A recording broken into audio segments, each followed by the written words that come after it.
Hello guys, कक्षा 9 science में आप सभी लोगों का स्वागत है। आज हम कक्षा 9 के पहला चैप्टर पढ़ाएंगे। पहला चैप्टर हमने पढ़ा दिया था, उसके कुछ टॉपिक्स बाकी रह गए थे, उसको हम पूरा करेंगे और उसके बाद इसके अभ्यास के सारे सवाल करेंगे। जितने कक्षा 9 में अभ्यास के सवाल हैं उसको भी हम देखेंगे। तो सबसे पहले हम जो टॉपिक छूट गए थे उसके बारे में चर्चा कर लेते हैं। तो जो टॉपिक छूट गए थे वो था, सबसे पहले था आपका क्वथनांक किसे कहते हैं। तो क्वथनांक किसे कहते हैं? तो वायुमंडलीय दाब पर वो तापमान जिस पर द्रव उबलने लगता है उसे उसका क्वथनांक कहते हैं। वायुमंडलीय दाब पर वो तापमान जिस पर द्रव उबलने लगता है उसे उसका क्वथनांक कहते हैं। वाष्पन किसे कहते हैं? यदि किसी बर्तन में कोई द्रव रखा है तो उसकी ऊपरी पृष्ठ से द्रव के अणु मुक्त होकर वायुमंडल में जाते रहते हैं। वो क्रिया जो प्रत्येक ताप पर होती रहती है वाष्पन कहलाती है। यदि किसी बर्तन में कोई द्रव रखा है तो उसकी ऊपरी पृष्ठ से द्रव के अणु मुक्त होकर वायुमंडल में जाते रहते हैं।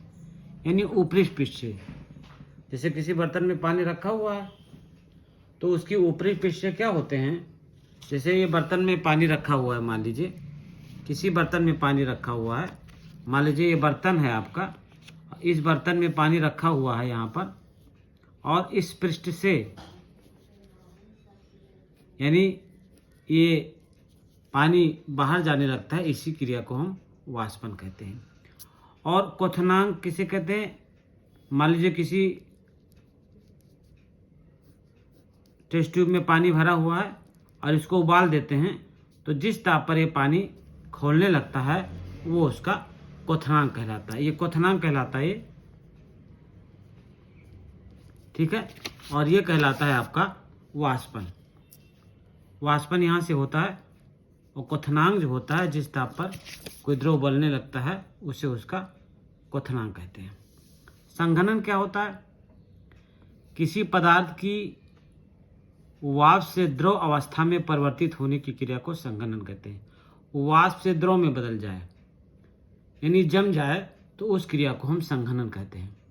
किसी पदार्थ की वाष्प से द्रव अवस्था में परिवर्तित होने की क्रिया को संघनन कहते हैं। ऊर्ध्वपातन किसे कहते हैं? कुछ पदार्थ जैसे आयोडीन, कपूर, अमोनियम क्लोराइड आदि साधारण ताप पर ही ठोस अवस्था से सीधे वाष्प अवस्था में परिवर्तित हो जाते हैं। इस क्रिया को ऊर्ध्वपातन कहते हैं। तो ये बहुत इंपॉर्टेंट टॉपिक है। ऊर्ध्वपातन मतलब ठोस से सीधे गैस में बदल जाना। संघनन का मतलब होता है जमना। वाष्पन का मतलब क्या होता है? वाष्प बन के, कोई पानी वाष्प बन के उड़ जाए उसको वाष्पन कहते हैं। और क्वथनांक किसे कहते हैं? जिस ताप पर वस्तु उबलने लगता है उसे उसका क्वथनांक कहते हैं। तो इसका स्क्रीनशॉट ले लीजिए सबसे पहले, उसके बाद ये संघनन से इसका स्क्रीनशॉट ले लीजिए। और इस तरह से ये चैप्टर का थ्योरी समाप्त हुआ। अब इसके अभ्यास के हम प्रश्न करेंगे। पहला सवाल है, देखिए पहला सवाल क्या कहता है? निम्नलिखित तापमापी को सेल्सियस इकाई में परिवर्तित कीजिए। निम्नलिखित तापमानों को सेल्सियस इकाई में परिवर्तित कीजिए। तो ये फार्मूला होता है आपका, ये जान लीजिए। पहला सवाल हम करेंगे, ध्यानपूर्वक देखिए इसको। पहले का फर्स्ट सवाल करेंगे। पहले का ये केल्विन है, 300 केल्विन है। 300 केल्विन के से लिखा है तो उसको हम केल्विन से लिखते हैं, और उसको किस में लिखना है? सेल्सियस पैमाने में लिखना है। तो ये फार्मूला होता है, टी के बराबर होता है टी डिग्री सेंटीग्रेड प्लस 273। अब केल्विन में दिया है तो डिग्री सेंटीग्रेड में लिखना है, तो कितना हो जाएगा? डिग्री सेंटीग्रेड में लिखना है तो कितना हो जाएगा?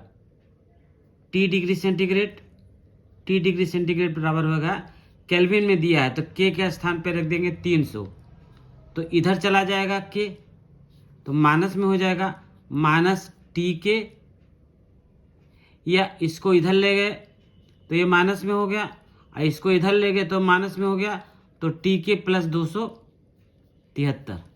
अब माइनस से गुणा कर दीजिए तो कितना हो जाएगा, T डिग्री सेंटीग्रेड बराबर हो जाएगा TK प्लस 273। ठीक है, TK प्लस 273, तो केल्विन है ना, केल्विन है, तो इसको डिग्री सेंटीग्रेड में कैसे परिवर्तित करेंगे, तो केल्विन है, मान लीजिए इसको डिग्री सेंटीग्रेड में लिखना है, तो डिग्री सेंटीग्रेड में लिखने के लिए कितना हो जाएगा, डिग्री सेंटीग्रेड में हो जाएगा, या यहीं से आप डायरेक्ट कर लीजिए, डिग्री सेंटीग्रेड बराबर TK माइनस 273 कर लीजिए, TK माइनस 273, ये माइनस 273 हो जाएगा, TK माइनस 273, क्योंकि इसको जब प्लस करेंगे तो ये प्लस हो जाएगा, ये प्लस हो जाएगा, ये प्लस हो जाएगा, और ये माइनस हो जाएगा, तो TK माइनस 273 हो जाएगा। और T डिग्री सेंटीग्रेड दिया हुआ है, और TK का मान कितना है 300 केल्विन माइनस 273, 300 माइनस 273, 300 माइनस 273 बराबर कितना हो जाएगा, 300 में से 273 घटाएंगे तो 27 डिग्री सेंटीग्रेड आ जाएगा। कितना आ जाएगा, 27 डिग्री सेंटीग्रेड आ जाएगा। इसी तरह से इसका दूसरा सवाल कर लेंगे। दूसरा सवाल कितना है, दूसरा सवाल आपका दिया है 573 केल्विन, 573 केल्विन, तो डिग्री सेंटीग्रेड में लिखने के लिए क्या करेंगे, डिग्री 573 केल्विन बराबर हो जाएगा, अच्छा डायरेक्ट लिख दें, 573 केल्विन बराबर हो जाएगा 300 माइनस 573 में, सॉरी 573 माइनस 273, 573 केल्विन बराबर हो जाएगा 573 माइनस 273, तो 573 में से 273 घटाएंगे तो 300 आ जाएगा, 300 केल्विन आ जाएगा, ये 300 डिग्री सेंटीग्रेड आ जाएगा, 300 डिग्री सेंटीग्रेड आ जाएगा, तो 573 केल्विन बराबर हो जाएगा 300 डिग्री सेंटीग्रेड। तो इस तरह से इसको सॉल्व कर लेंगे। उसके बाद दूसरा सवाल है, निम्नलिखित तापमानों को केल्विन इकाई में परिवर्तित कीजिए। निम्नलिखित तापमानों को केल्विन इकाई में, तो डिग्री सेंटीग्रेड है, अब दूसरे का आ जाइए, यहाँ इसको इसे लाइन खींच दीजिए, पहला और दूसरा सवाल हो गया इसका, पहला और दूसरा सवाल हो गया, अब दूसरे का आ जाइए, दूसरे का ए पार्ट आ जाइए। अब किस में परिवर्तित करना है, डिग्री सेंटीग्रेड को केल्विन में, तो इसमें जोड़ दीजिए 25 डिग्री सेंटीग्रेड, 25 डिग्री सेंटीग्रेड बराबर कितना हो जाएगा, 25 plus 273 kelvin, 25 plus 273 kelvin, 25 plus 273 इसमें, अब 25 में 273 जोड़ दीजिए तो हो जाएगा 298 केल्विन। कितना हो जाएगा, 298 केल्विन।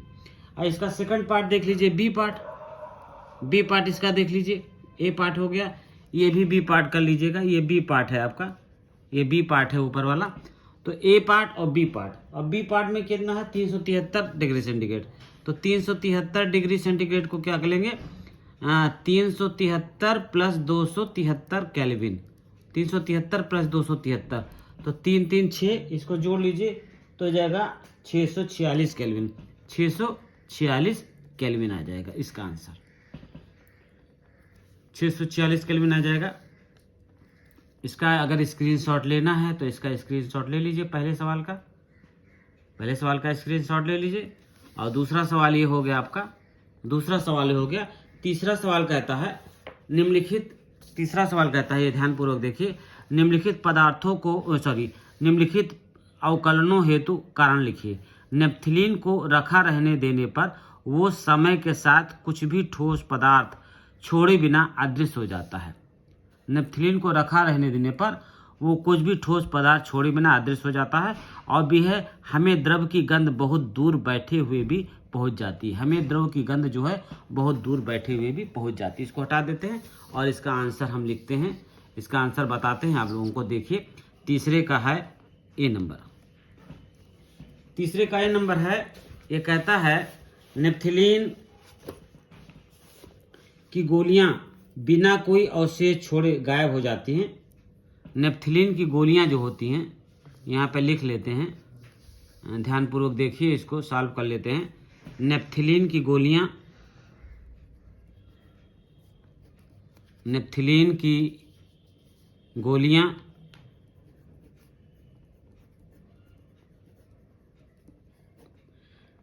बिना कोई अवशेष छोड़े गायब हो जाती हैं, बिना कोई अवशेष छोड़े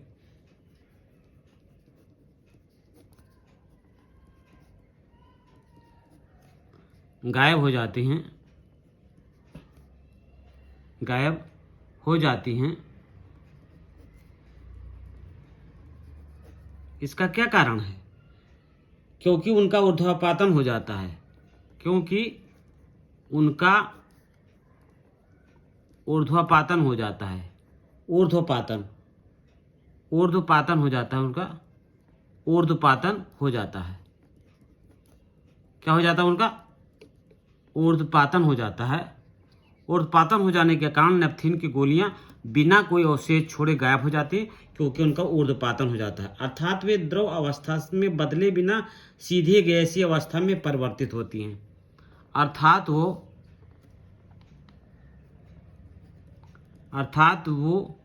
वे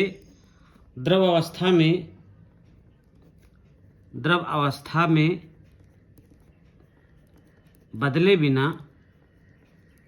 बदले बिना सीधे गैस अवस्था में परिवर्तित हो जाती हैं। गैसीय अवस्था में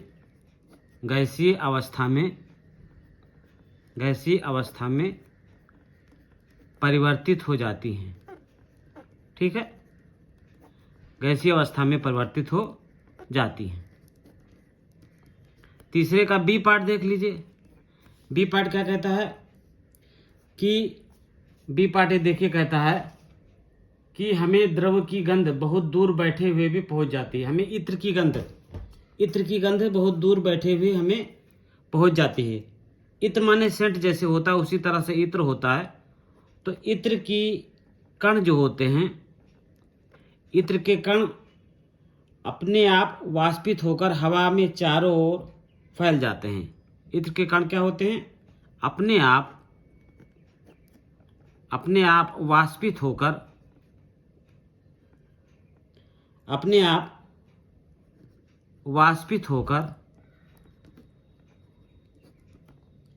हवा में चारों ओर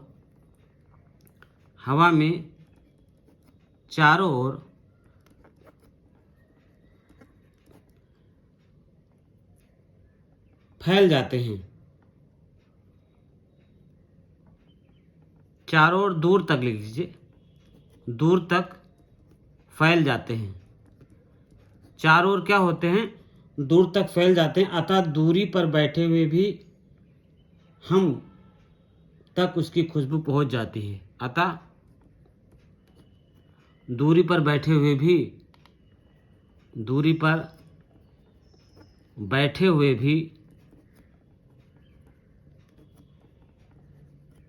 हमें उसकी खुशबू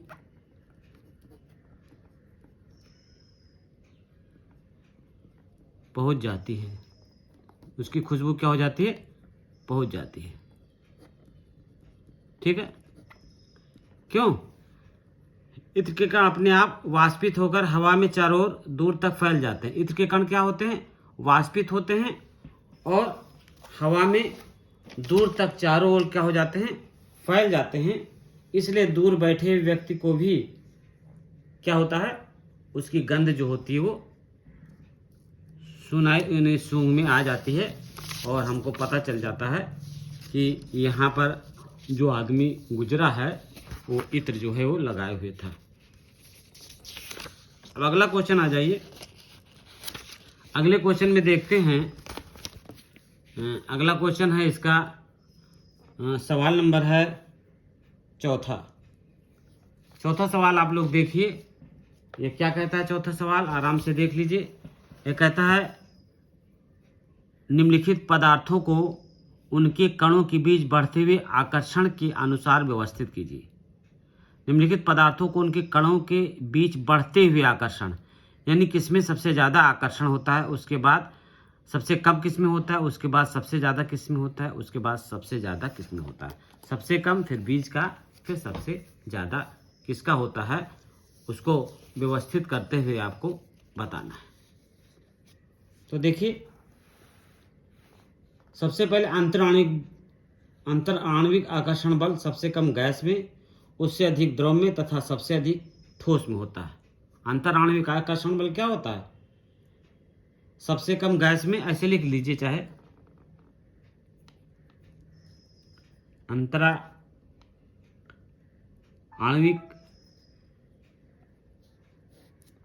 आकर्षण बल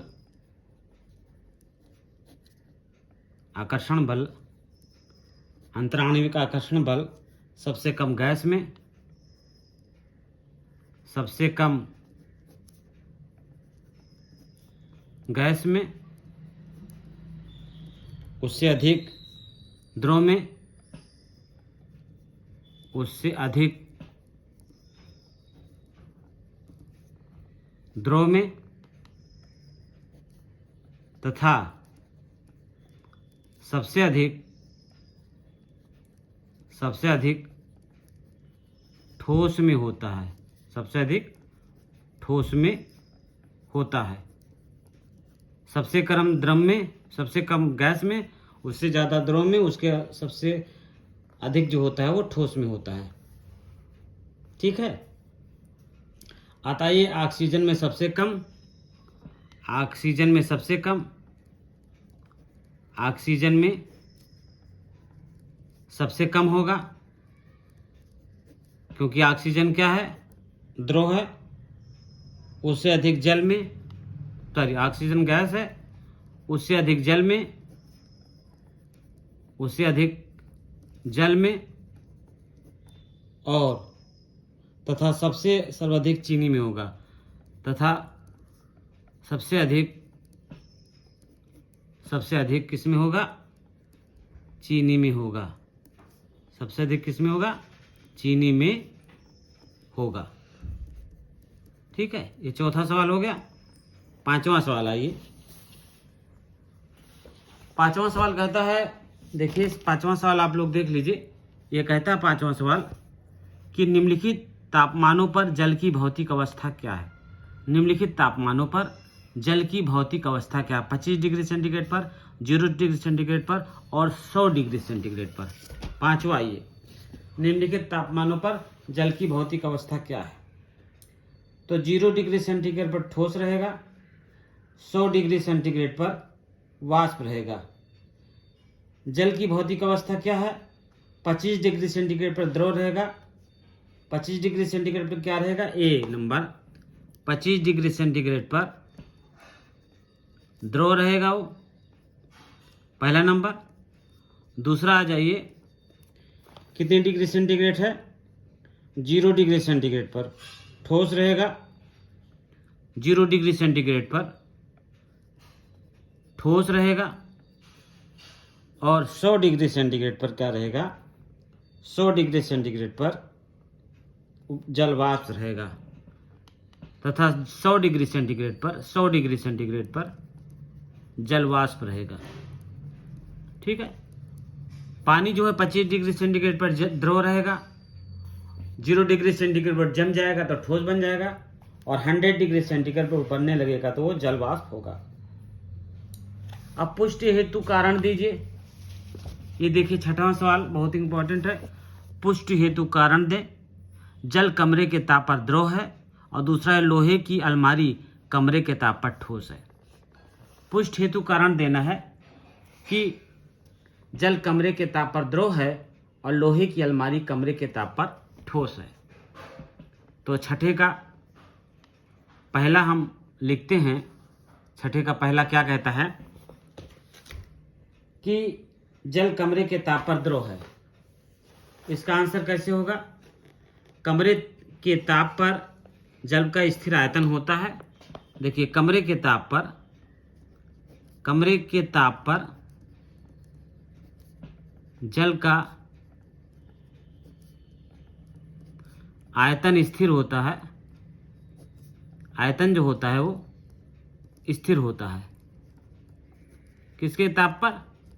कमरे के ताप पर जल का आयतन स्थिर होता है, किंतु स्थिर आकृति नहीं होती, किंतु स्थिर आकृति नहीं होती है, किंतु स्थिर आकृति नहीं होती है।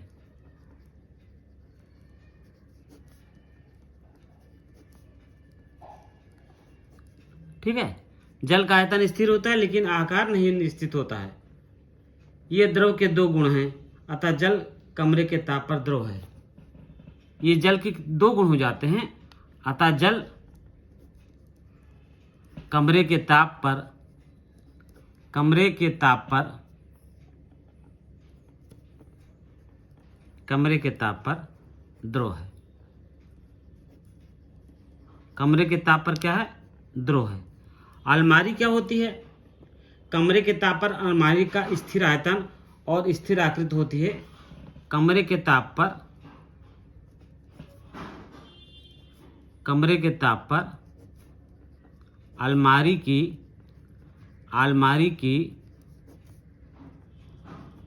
क्या होती है? स्थिर आयतन और स्थिर आकृति होती है। अलमारी की स्थिर आयतन, अलमारी की स्थिर आयतन एवं स्थिर आकृति होती है, एवं स्थिर आकृति होती है, स्थिर आकृति होती है, स्थिर आकृति होती है। ठीक है, स्थिर आयतन होता है अतः स्थिर आकृति होती है। ये ठोस के दो गुण हैं, ये ठोस के गुण हैं, ये ठोस के क्या हैं? ये ठोस के गुण हैं, ये ठोस के गुण हैं। अतः अलमारी कमरे के ताप पर ठोस है। अतः अलमारी जो है कमरे के ताप पर, कमरे के ताप पर ठोस है।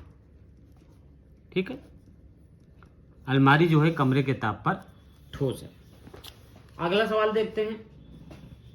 अगला सवाल 7वां सवाल कहता है कि 273 डिग्री केल्विन पर बर्फ को ठंडा करने पर तथा जल को उसी तापमान में ठंडा करने पर शीतलन का प्रभाव अधिक क्यों होता है? 273 डिग्री केल्विन पर बर्फ को ठंडा करने पर तथा जल को उसी तापमान पर ठंडा करने पर शीतलन का प्रभाव अधिक क्यों होता है? इसको देखिए, शीतलन का प्रभाव अधिक क्यों होता है? तो जल में से गुप्त ऊष्मा निकलकर तब बर्फ बनती है, अतः बर्फ अधिक ठंडी है। क्या होता है? जल में से गुप्त ऊष्मा निकलकर बर्फ बनती है। 7वां सवाल देखिए, 7वां सवाल क्या कहेगा? जल में से गुप्त ऊष्मा निकलकर क्या बनती है? तब बर्फ बनती है, तब बर्फ बनती है, तब बर्फ बनती है। जल में से गुप्त ऊष्मा निकलकर बर्फ बनती है, अतः बर्फ अधिक ठंडी है। अतः बर्फ क्या है? अधिक ठंडी है। अतः बर्फ अधिक ठंडी है।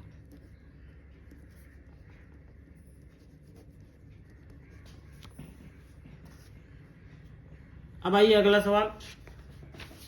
अगला सवाल कहता है कि उबलते हुए जल अथवा भाप में से जलने की तीव्रता किसमें अधिक महसूस होती है? उबलते हुए जल अथवा भाप में से जलने की तीव्रता किसमें अधिक महसूस होती है? कौन ज़्यादा जलता, तीव्र जलता है? जलने की तीव्रता सबसे अधिक किसमें महसूस होती है? इसको आपको बताना है। तो 373 डिग्री सेंटीग्रेड वाष्प के कणों की ऊर्जा समान तापमान पर जल के कणों की ऊर्जा से अधिक होती है। ऐसे वाष्प के कणों द्वारा वाष्पन की गुप्त ऊष्मा के रूप में अतिरिक्त ऊर्जा अवशोषित किए जाने के कारण होती है। अतः जब वाष्प त्वचा के संपर्क में आता है तो समान तापमान पर उबलते जल की अपेक्षा अधिक ऊर्जा मुक्त करती है। फलतः 373 डिग्री केल्विन पर वाष्प द्वारा समान तापमान पर उबलते जल की अपेक्षा अधिक जलन पैदा होती है। ये सवाल आपको लिख लीजिए। 273 डिग्री सेंटीग्रेड पर बर्फ को ठंडा करने पर जल की इसी तापमान पर ठंडा करने पर शीतलन का प्रभाव अधिक होता है। ये सवाल है आपका 8वां नंबर सवाल है। उबलते हुए जल अथवा भाप में से जलने की तीव्रता किसमें अधिक महसूस होती है? ठीक है, तो इसको लिख लीजिए, हम लिख लेते हैं। ये सवाल नंबर है 6वां सवाल था आपका। 6वां सवाल था, चौथा, 5वां, 6वां सवाल के बाद 7वां सवाल ये है। 7वां सवाल था आपका, ये हो गया। और अब 8वां सवाल का आंसर लिख लेते हैं। 8वें सवाल का आंसर है कि 373 डिग्री केल्विन पर वाष्प के कणों की ऊर्जा समान तापमान वाष्प के कणों की ऊर्जा जो होती है समान तापमान पर जल के कणों की ऊर्जा से अधिक होती है। समान तापमान पर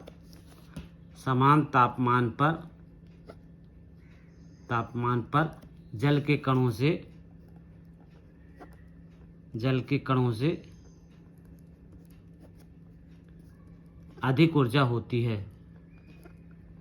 अधिक ऊर्जा होती है। ठीक है। ऐसा वाष्प के कणों द्वारा वाष्पन की गुप्त ऊष्मा, ऐसा जो होता है वाष्प के कणों द्वारा, ऐसा वाष्प के कणों द्वारा, ठीक है, वाष्पन की गुप्त ऊष्मा के रूप में, वाष्पन के गुप्त ऊष्मा के रूप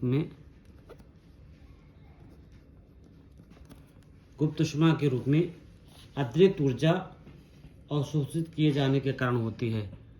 अतिरिक्त ऊर्जा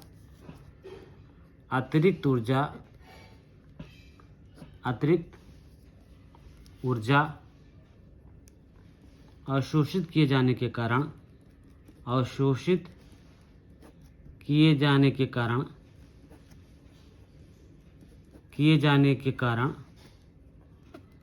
होती है।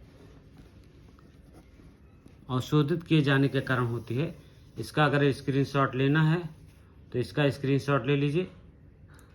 फिर इसके बाद जो है इसका स्क्रीनशॉट ले लीजिए यहाँ से, तो ये आपका समाप्त हो जाएगा। इसका भी स्क्रीनशॉट ले लीजिए। तो किए जाने के कारण ये होती है। अतः जब जल वाष्प त्वचा के संपर्क में आती है, इसको आगे लिख लेते हैं। अतः जल वाष्प त्वचा के संपर्क में आती है। जल वाष्प अगर त्वचा के संपर्क में आती है तो समान तापमान पर उबलते जल की अपेक्षा, समान तापमान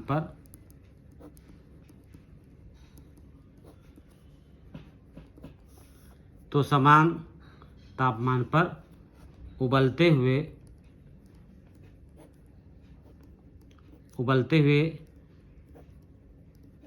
जल की अपेक्षा, तो क्या होता है, समान ताप पर उबलते हुए जल की अपेक्षा अधिक ऊर्जा मुक्त करती है। अधिक ऊर्जा मुक्त करती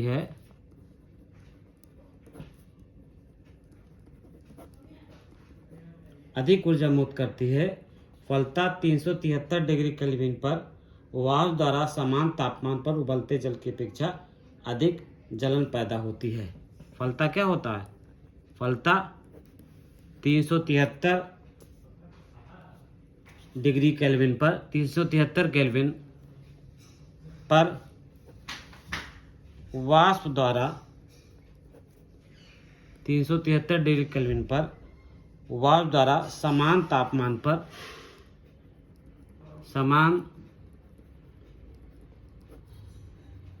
समान तापमान पर उबलते जल की अपेक्षा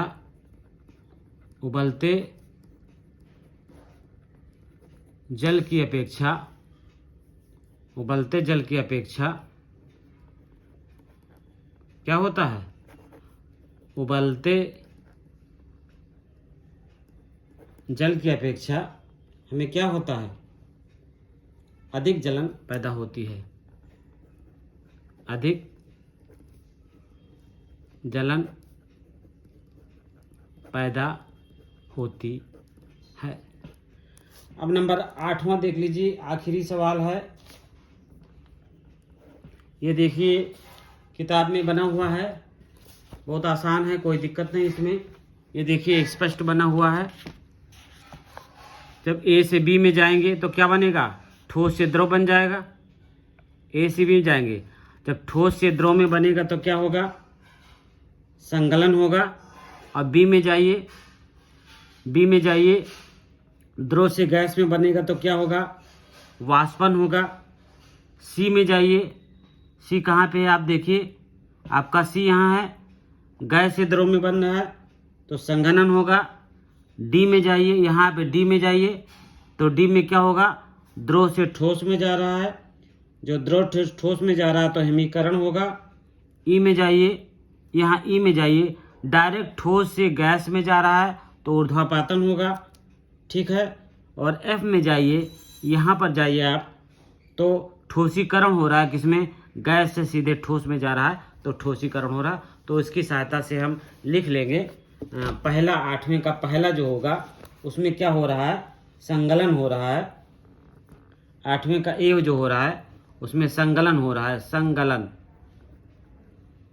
ठीक है, हमने बता दिया। बी में क्या हो रहा है? पहले में संगलन हो रहा है, संगलन। फिर से लिख लीजिए, ए में क्या हो रहा है? संगलन, संगलन। बी में क्या हो रहा है? बी हमने बता दिया, वाष्पन या क्वथन, वाष्पन या क्वथन।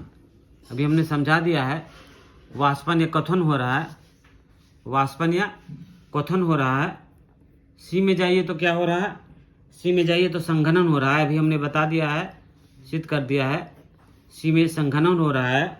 और डी में हिमीकरण हो रहा है, डी में हिमीकरण, हिमीकरण माने जमना। डी में हिमीकरण हो रहा है।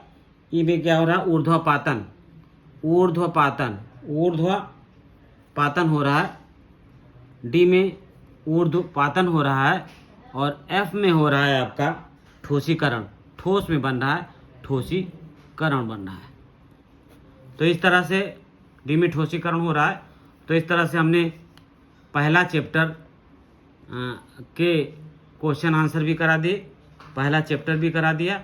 आप लोग चैनल को ज़्यादा से ज़्यादा लाइक करें, सब्सक्राइब करें, बेल आइकन को दबाएं।